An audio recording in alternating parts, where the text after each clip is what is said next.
चुनाव आते ही हाथ जोड़कर कहते हैं हम जनता के सेवक हैं, लेकिन संसद पहुंचते ही यही सेवक जनता के टैक्स पर डाका डालने लगते हैं।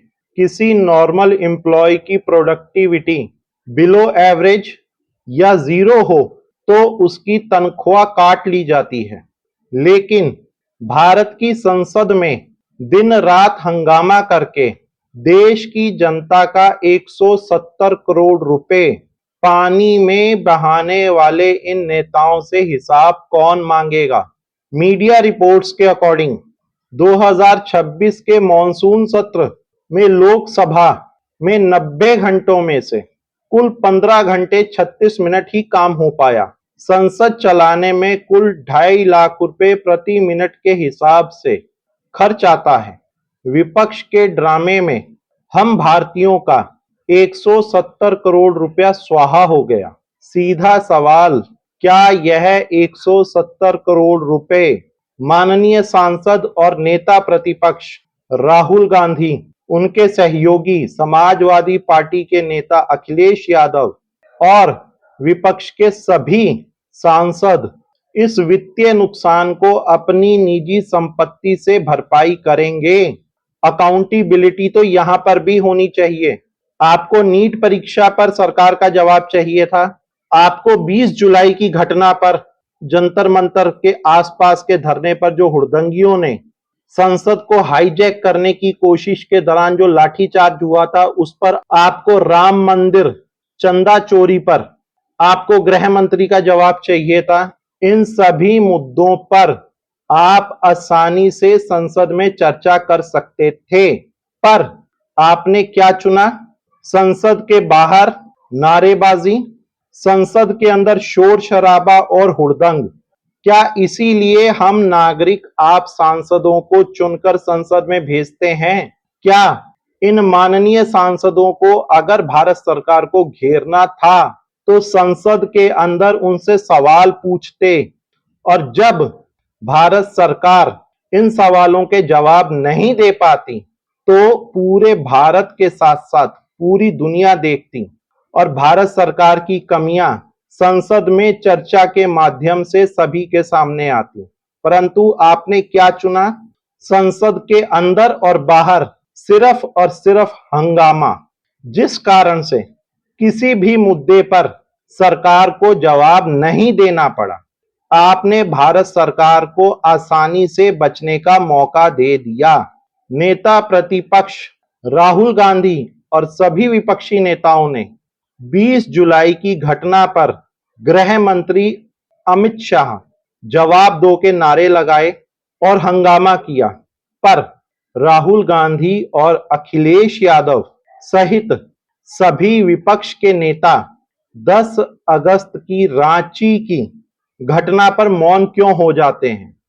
झारखंड की हेमंत सोरेन सरकार रांची में शांतिपूर्ण प्रदर्शन कर रहे छात्रों पर आधी रात को लाइट बंद करके जो लाठी चार्ज किया, उस पर मौन क्यों हो जाते हैं? झारखंड में कांग्रेस के 16 विधायक हैं। राहुल गांधी में अगर नैतिकता है, कांग्रेस पार्टी में नैतिकता है, तो हेमंत सोरेन सरकार से अपना समर्थन वापस लेकर हेमंत सोरेन सरकार को गिरा कर दिखाएं। अगर राहुल गांधी इतने ही छात्रों के हितैषी हैं तो वो समय बर्बाद ना करे जगह जगह अपना गूंज का प्रोग्राम चलाने की जगह वो केवल एक काम करें, हेमंत सरकार से अपना समर्थन वापस ले लें। पूरे भारत के छात्र और उनके माता पिता आंखें बंद करके कांग्रेस के बटन पे अगले 10 साल तक लगातार वोट डालते रहेंगे, पर राहुल गांधी और कांग्रेस पार्टी ऐसा नहीं करेगी। अगर नेता प्रतिपक्ष राहुल गांधी छात्रों के इतने बड़े हितैषी हैं तो केरल और कर्नाटक, जहां छात्रों पर लाठीचार्ज हुआ, जहां छात्रों को घास और मिट्टी खाने पर मजबूर होना पड़ा, वहां वह अपने शिक्षा मंत्रियों और मुख्यमंत्रियों से इस्तीफा क्यों नहीं मांगते? इनके सहयोगी दल आम आदमी पार्टी जिसने कहा था कि उनके यहाँ पेपर लीक नहीं हुआ, वो चीटिंग का मामला है। पर जब चंडीगढ़ हाई कोर्ट ने क्लियर कर दिया कि वो पेपर लीक था, तो पंजाब के मुख्यमंत्री अपने शिक्षा मंत्री का इस्तीफा क्यों नहीं लेते? पर अभी तक ना तो झारखंड के हेमंत सोरेन के शिक्षा मंत्री ने इस्तीफा दिया, ना केरल के शिक्षा मंत्री ने इस्तीफा दिया, ना कर्नाटक के शिक्षा मंत्री ने इस्तीफा दिया, ना ही पंजाब के शिक्षा मंत्री ने इस्तीफा दिया है। जंतर मंतर पर कॉकरोच जनता पार्टी के मंच पर दलित नेता चंद्रशेखर आजाद, जो कि स्वयं को दलितों और आदिवासियों का एक मसीहा कहते हैं, खुद को उनका सबसे बड़ा नेता मानते हैं और जंतर मंतर के कॉकरोच जनता पार्टी के मंच पर उनके साथ बैठे थे, उनको जाकर के मिले थे। क्या झारखंड के आदिवासी छात्र दलित नहीं हैं? जब रांची में आदिवासियों की पीठ पर डंडे तोड़े जा रहे थे और आज भी उनके ऊपर जुल्म हो रहा है, उन्हें भूख हड़ताल पर मजबूरी में बैठना पड़ रहा है, तो इन आदिवासी दलित छात्रों की आवाज बनकर हेमंत सोरेन से चंद्रशेखर आजाद सवाल क्यों नहीं पूछते? चंद्रशेखर आजाद क्यों नहीं रांची के उस ग्राउंड में जाकर के छात्रों से बातचीत करते? उनकी समस्याएं क्यों नहीं सुनते? क्या वहां पर जो छात्र है, उन आदिवासी छात्रों को चंद्रशेखर आजाद दलित नहीं मानते? ये इस देश की विडंबना है कि एक पार्टी, एक सरकार के लिए भारत की जनता, भारत का मीडिया, भारत के सेलिब्रिटी ये कहते हैं कि उसे अकाउंटेबल होना पड़ेगा।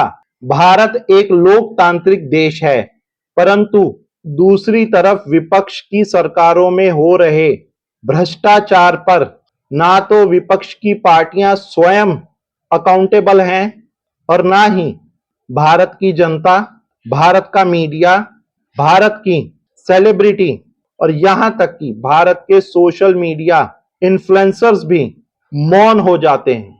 क्या टैक्स पेयर के पैसों की इस बर्बादी का हर्जाना विपक्ष के नेताओं से, उनकी निजी संपत्तियों से नहीं वसूला जाना चाहिए? पर अब सभी चमचे खामोश हो जाएंगे।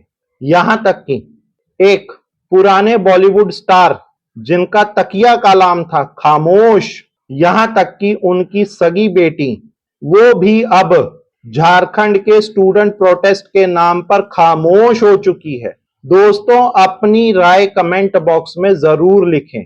धन्यवाद और वीडियो को शेयर जरूर करें।